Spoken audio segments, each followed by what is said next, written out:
Shalom Aleichem. Soon it's going to be Shabbat, and we are preparing ourselves to this wonderful day.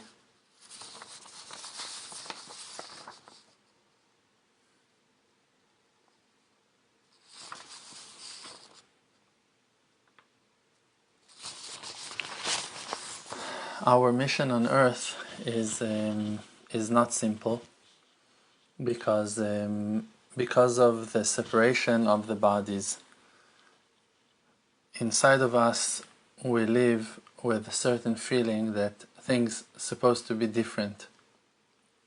We are experiencing an inner desire or an inner understanding that life's supposed to be good, that we are overwhelmed and surprised when things are not going according to our will, to our holy desire, to our good hopes and intentions.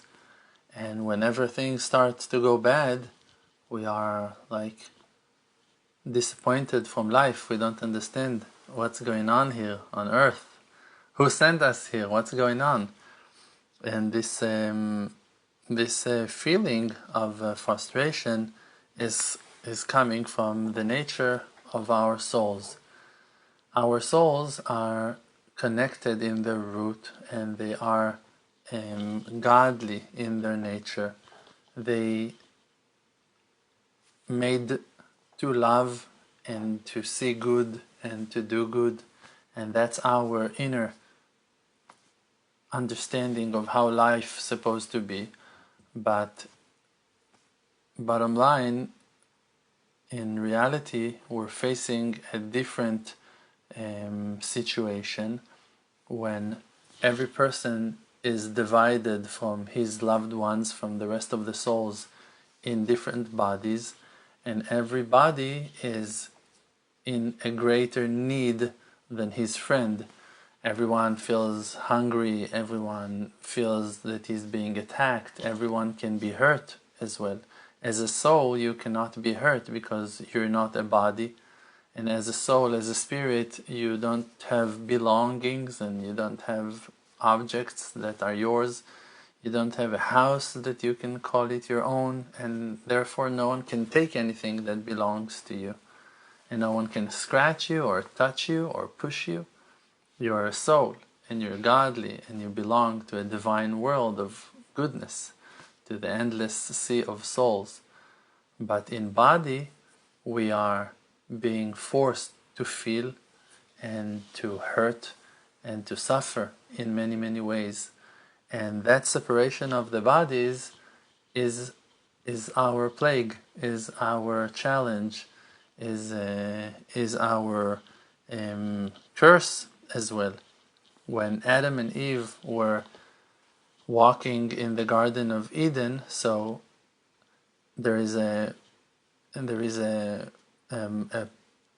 story, a midrash that is written in the Gemara about the Sefer Torah of Rabbi Meir Baal HaNes.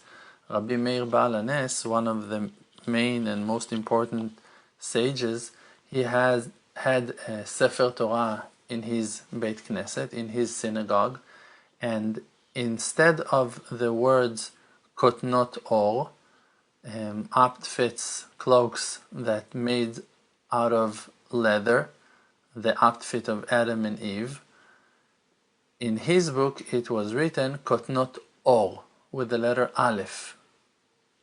Kotnot is those clothings, are the garments of light. When you write it in Hebrew with the letter Ayin, kotnot or, it means fabrics that made out of leather. And when you write it with the letter Aleph, so then it's fabrics or clothings that made out of light. So in the book of Rabbi Meir Baal HaNes, it was written kotnot or with the letter Aleph, means light. So they learned from it, the sages learned from it, that Adam and Eve's bodies were shining. It's a greater level than the level that we understand. But after the sin, after the violation of the commandment of not eating from the fruit of the tree of knowledge, good and bad, we have so the Creator gave cloaks of leather to Adam and Eve, and those are those fabrics, those are those cloaks. It's our skin. Before that, it's written that how you call this, karsul, how you say karsul, the heel of Adam was shinier than the ball of the sun. The star, the sun itself, is shiny. The light that came out from the heel of Adam was shinier than the sun itself. This is something spiritual. This is something that it's hard for us to understand. But that was the first reflection of ours as people when we came down to earth from the heavenly world. The light of our soul was so shiny that when it dressed into body, the body was not physical at all. It was shinier than the sun, and the body was made out of light and not out of skin, not out of leather. And because of that downfall of the generations, we are getting thicker and thicker. We're getting lower and lower in our physicality. But the scream of our soul is getting louder and louder, stronger and stronger. Means that the inner passion of our souls are in flames. This is why you can see people that, like us, for an example, that are waking up out of complete darkness to a life mission of desiring the truth, of desiring God. And you would ask yourself, how can it be? It's written that if a person is sinning, so it's like a snowball, that one sin will pull him, will draw him to another sin, to another failure. So it's a downfall. It is going down the hill like a snowball, keep on crashing and falling from one lie. For an example, you can understand that with lies, but of course you can learn it from different examples as well. That if a person just now lied on a certain topic and someone will ask him, did you lie? Of course he must say no, so now it's a second lie. And then he will ask him, but I saw you walking over there. He said, no, it wasn't me. And like a third lie. And then like, but didn't you park your car? No, fourth lie, fifth lie, sixth lie. Because in reality, the lie that you started with will pull you to lie another, to make another one. A person who steals once. So in the beginning he's afraid to steal. But after he's stealing one time, after he's stealing second time, he's not afraid anymore. It becomes easy for him. He doesn't fear from the punishment. He doesn't fear even from the moral of it. He just doesn't care anymore. He enjoyed the so-called profit of making money quickly or stealing products easily and not have to earn money for them. He's getting used to that, and then he doesn't care anymore. And this is a simple process. So a person will ask himself, how can it be that if a person now is falling, and like that we know ourselves that we were in such a dark place in our lives before we woke up to start doing tshuva and to connect ourselves to God, we were in such a low place, in such a dark place, we were surrounded with sins, we were violating the rules of the Torah on daily basis, hundreds of times every day, like we were not keeping Torah.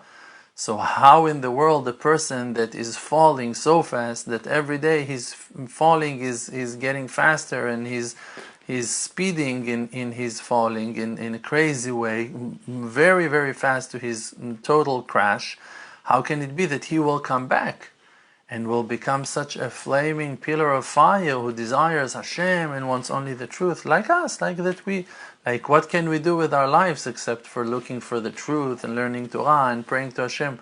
We don't have anything else to do in our lives. Which lust, which desire will satisfy our craving souls, our thirsty spirits, like what you can feed us that we will be satisfied, except for more wisdom and more knowledge and more closeness to Hashem and more understanding of how to help other people and how to uplift our siblings, our friends, our souls. Like that's the purpose of our lives. That's the purpose of the truth seekers. And we're seeking for that truth. So how can it be? You will ask yourself, how can it be? If we were falling so fast, how suddenly we stopped that falling? The falling came to us, that's the answer. The falling came to us from the side of our bodies. Our bodies that made out of flesh, that are covered with skin, with those cloaks of leather, that are blocking the light of our souls, like you just saw the light of the computer crashed. And because that covering blocked the light of our souls, so we experience that downfall. But from the side of our soul, the soul is shining. And when you push a person to the corner, as much as you're going to push him, you're actually making him stronger and stronger. If you want, in a war, in a battle, like let's say there are two sides to the fight. If one side is pushing his enemy to the corner, if he will push them too hard, too much, they are risking themselves, because when the other side will feel that he doesn't have a choice and that he's fighting for his life, he will put so much power in defending himself and in attacking his enemy that he will destroy them because of his fear, because that he's been pushed to the corner. But if you're going to leave him a way out, a place to run away to, of course he will not give all his power and all his might to win, because he has a way to run away and to spare his life and not to die. So he will choose that way. But for us as souls, as much as we're falling lower and lower, we're being pushed to the corner, that we don't have another way. People are going lost in their lives. People are so close to kill themselves, to give up on everything. People from small experiences, from small disappointments, things that you will say, like what, because of that, really, because of that, people took their lives in their own hands. Like people are getting divorced because of nonsense, and you're going to say, what, because of that? You don't understand. This was the stock on the back of the camel. It was the end. It's that person couldn't handle that small amount because it's already on the top of the pile that he's carrying on his back. And our pile is not the pile of 20 years or 40 or 70 years of lifetime. It's a pile that our soul is carrying on ourselves, and our soul is eternal, and our soul came down to earth for several lifetimes. And several lifetimes we experience disappointments and death and separation from our loved ones, God forbid, and horrible things that took place, like death and horrible pains and plagues and illnesses and weaknesses and fires and waters and bloodsheds and nights of terror and terrified hours. Our souls, they remember everything.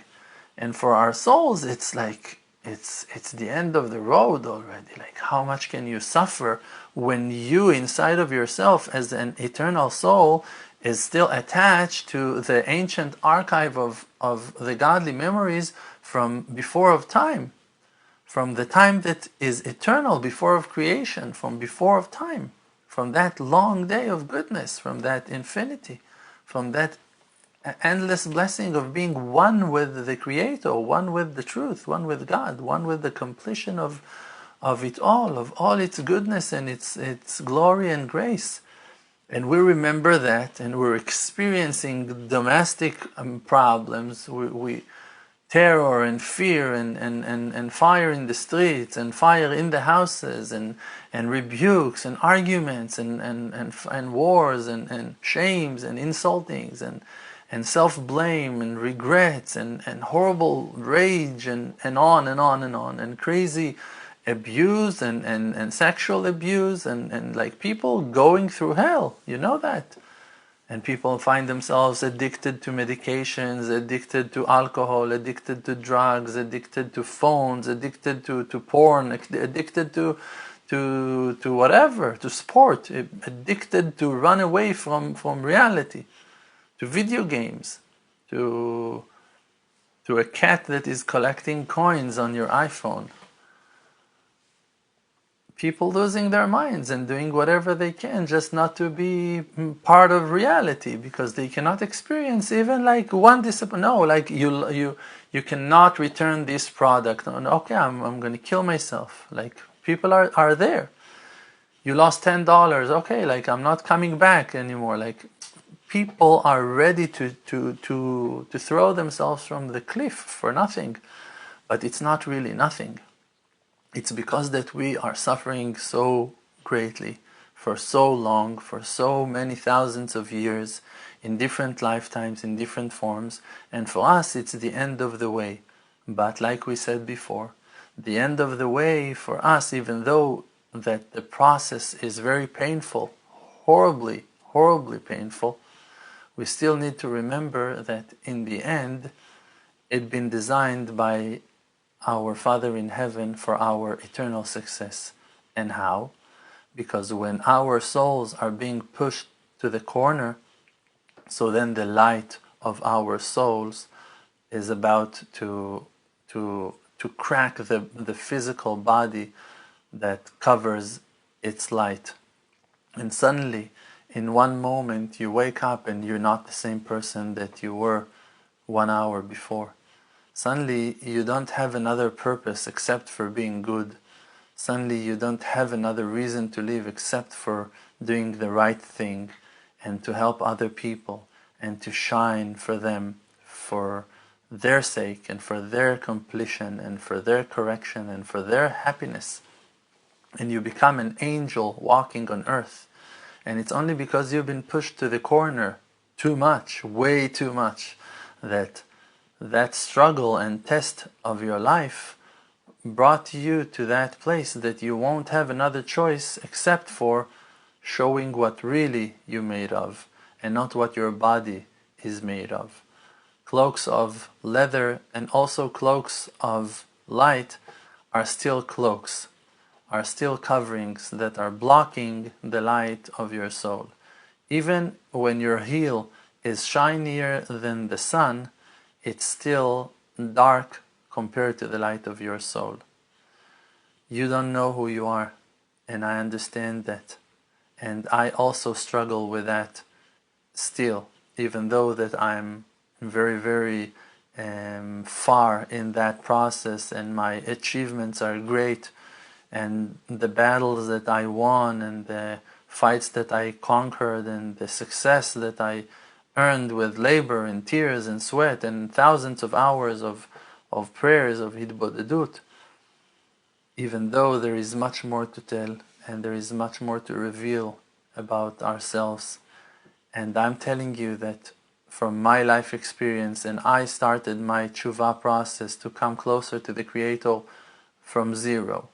When I reached age 20, I didn't know anything about the Torah. I didn't know what Netilat Yadayim was, washing your hands with a cup. I never heard on that concept.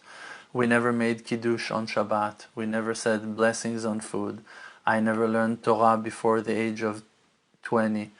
I never kept any of Torah or mitzvot. I said it few times in my classes. The synagogue that my parents chose for me to make a bar mitzvah in was the only synagogue that allowed men and women to sit together. They allowed us to do something against the halacha, because my mother was not, she refused to sit in the women's section in the synagogue. Like, we lived life that were 100% far from Torah. And I don't need approval of no one to know where I'm holding today and what am I doing in the world today. I know that I'm a lifeline for thousands of people as of today, and talking and answering questions and life-changing message I'm spreading in the world with our amazing Emunah project. And all that light that is shining from those videos is the light of my 20 years of journey, 22 years of journey. And for me, it brings out only one conclusion, that if you're going to put the effort, no matter where you are and who you are and how far you are, if you're going to put the same effort that I put, you will achieve the same level that I achieved, and you might even achieve much more. Who knows? I know that the result of my effort brought me so far. I'm in such a different place than the place that I was when I was 20, and I still remember that I started from zero. I still remember myself driving in Shabbat and eating in Yom Kippur, and not keeping my eyes guard, and not learning Torah, and not praying ever, and not putting tefillin since the day of my bar mitzvah. I put my tefillin once in the bar mitzvah, and that's it. And then, when I was 20, I wanted to put tefillin. I looked for my bar mitzvah tefillin. I saw that they were not so kosher, so I bought another pair of tefillin. I bought a very good set of tefillin. So, this is the way of a person who started his process of tshuva from zero, and he achieved so much. So if I achieved so much in 20 years, what's the reason that you won't achieve it? I didn't achieve it because my father sat with me and taught me Torah. I didn't achieve those levels because my rabbi invested his life in me. Like nothing. If I wouldn't tear myself to pieces, if I wouldn't choose not to sleep, if I wouldn't choose not to surrender, if I wouldn't choose to keep on putting effort and to sweat and to pray and like to sacrifice so much, if I wouldn't deciding on my own to walk in that journey, I wouldn't achieve any of my achievements. And the only thing who stops you from achieving your achievements is that you haven't taken that decision in a proper and strong and not